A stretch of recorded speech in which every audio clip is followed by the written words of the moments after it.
everybody. Welcome to another episode of Embracing Wisdom with Stacy. That's me. And I'm sitting outside today and just enjoying what is. And what I see in the present moment around me is so much beauty and so many colors. And I just love that creative process of springtime coming and shopping for flowers and sort of having an idea. Like I lean towards certain colors, but this year it just all came together in such a random way. Like I usually tend to lean towards more purples and oranges, but this year, as I look around, there's every color of flower. And I kind of like that randomness. I also had a little creative hoorah where I found myself buying big packets of wildflower seeds at the dollar store. And I think I probably bought and scattered over 30 big packets of wildflower seeds. And I can see them coming up everywhere. I have no idea what they're going to be. The picture on the front of the packet, is a picture of flowers, but what's really in the packet will be sort of a surprise. And I feel like there's so much uncertainty in my life right now that even the uncertainty of what's going to pop up in my garden feels okay. Like I'm really starting to find that there's an okayness to uncertainty. And I think the reason why I've been talking a lot about uncertainty is obviously the things going on with my health and with my body, but also just the collective uncertainty that I think we all feel, whatever side you lean on or whatever country you're in. There is a level of uncertainty that exists. And I don't spend a lot of time reading news or watching news. I never watch the news, but I know that it exists. And so we have personal uncertainty. We all have it. There's not a person that I know in my life that doesn't have some level of uncertainty. And it could be health related, job related, relationship related, whatever it is, there is always a level of uncertainty on a personal level. And then when we have collective uncertainty, it just amplifies. And so I've been thinking about uncertainty a lot. And I've also been thinking about grace.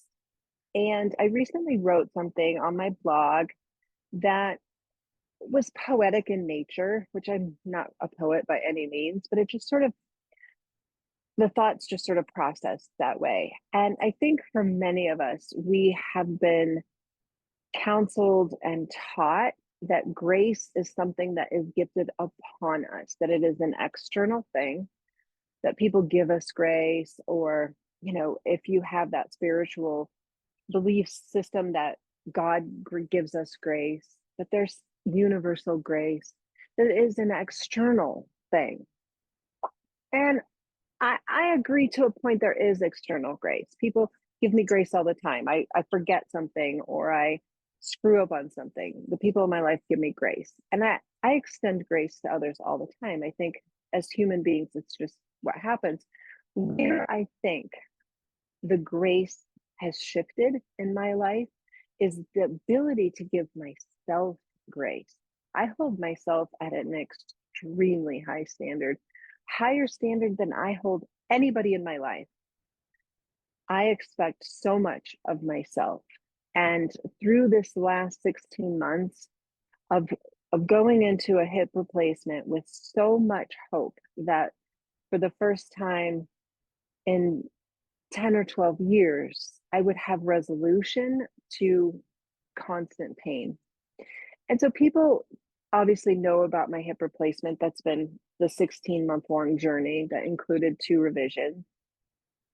But what many people don't know is prior to that, I had already had 3 hip surgeries. And prior to that, I had spent years with pain, debilitating pain. And yet I forged forward because I'm not a person that really surrenders to things like that. I just go forward. Like it is what it is. I have pain. So what now? What? Let's go. And so the standard in which I have expected myself to live at many, many years while having pain has not been graceful at all. I mean, I've created an amazing life, an amazing life. I look around at my home that I purchased and overcoming divorce and uncertainty and being a single mom and not college educated and finding my way and doing all the things, I've created an amazing life because of the standard in which I put myself on. But there comes a point, and I might sound like an old lady, that as we age and we get wiser, there's a softening that should happen in us that leans towards grace. And the grace that I've given myself in recent months is related to physical form a lot. You're not in the shape you were prior to your replacement. You don't have the sculpted arms and the strong back, and you're not able to do these giant step ups with 25-pound dumbbells. Like, there's so much that physically I'm not able to do. And so the grace comes in to recognizing that while I am unable right now to do all of those things, I can do so many things. And so the redirection of thoughts that I've had as I find myself concerned about the physical form, not having its strength and sculpt and tone and form that I want it to have, that I allow myself grace right now. And it's not that I have put my dumbbells away, because I haven't. I still use them.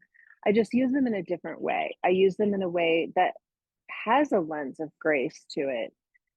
And as far as my job and the career that I've created and cultivated and developed and been passionate about for nearly 2 decades, the grace that I have to give myself is that right now, this is time for me to heal, for me to figure out what my next steps are, for me to soften that drive.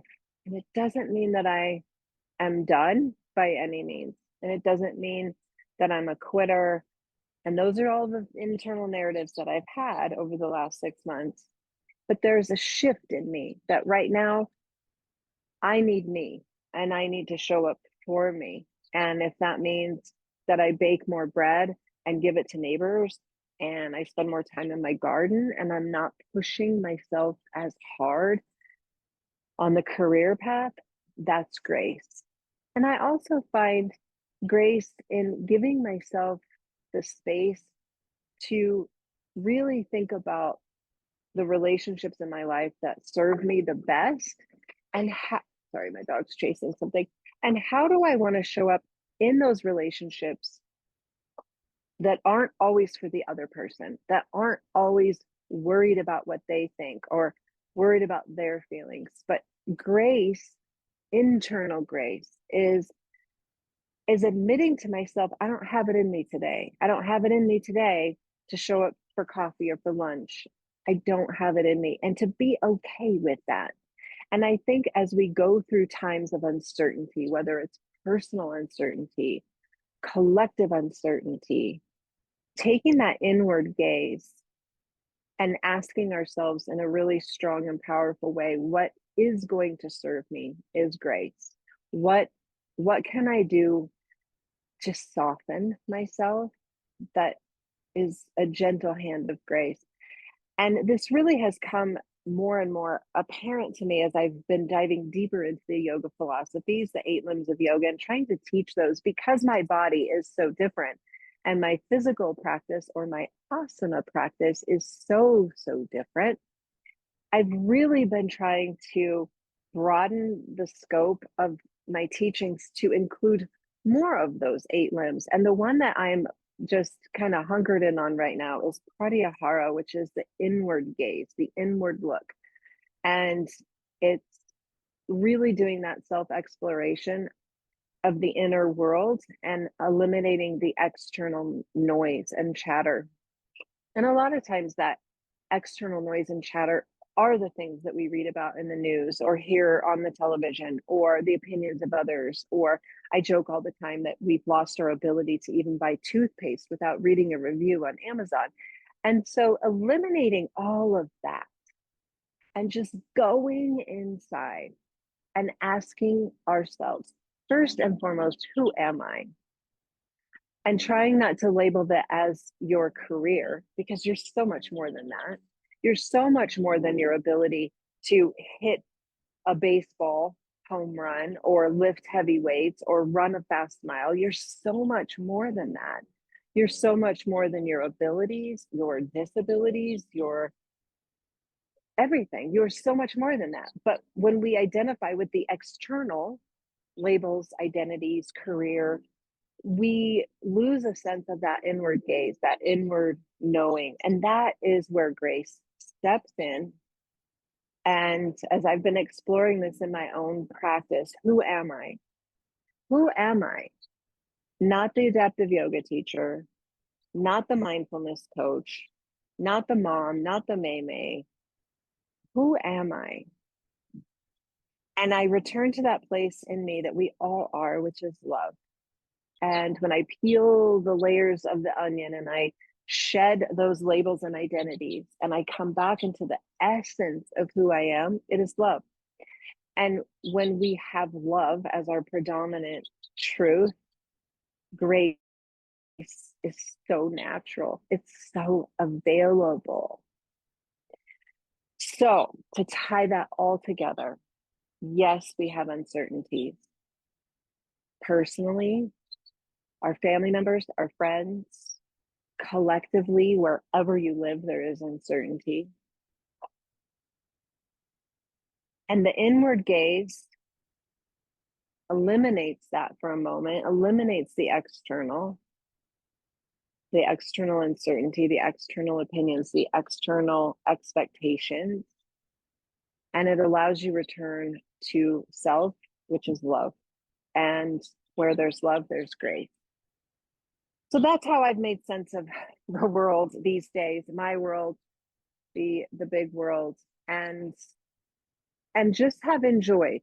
I have enjoyed the simplicity of colors and the sound of my sprinklers going and the sunshine on my feet and the squirrels that steal my green beans and plant them wherever the hell they want. I'm finding green beans like in my grass, in my lawn.